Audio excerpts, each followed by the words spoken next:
రాత్రైనా తలుపు తెచ్చి సార్ ఈ కాయకం ఉన్నది మీరు పోయి ముఖ్యమంత్రి గారిని మాట్లాడుతుంది అంటే వారు ఖచ్చితంగా మాట్లాడే ఆ సమస్యలు పరిష్కరిస్తారు.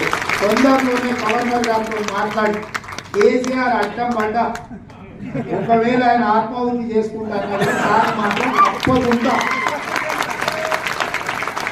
తప్పకుండా కోదండరాం సార్ను శాసన మండలికి పంపించే బాధ్యత మా మంత్రివర్గం తీసుకుంటారని మాటిస్తూ మీ డిఏని కూడా మా పరిశీలనలో ఉంది.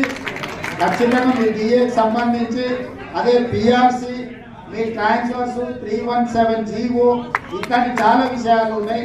12 తారీఖు నాడు మంత్రివర్గం ఉంది, సిపిఎస్ కూడా చర్చలో ఉన్నది. వీటన్నిటిని కూడా నేనేమంటున్నా అంటే అన్ని ఒక్కసారి ఓపెన్ చేస్తే మళ్ళీ మీ జీతాలు కూడా రావు. అది అంటే ఒక్కొక్కటి ఖచ్చితంగా ప్రయారిటైజ్ చేసుకొని మీకు ఏం చేయగలుగుతామో తప్పకుండా ఓపెన్ మైండ్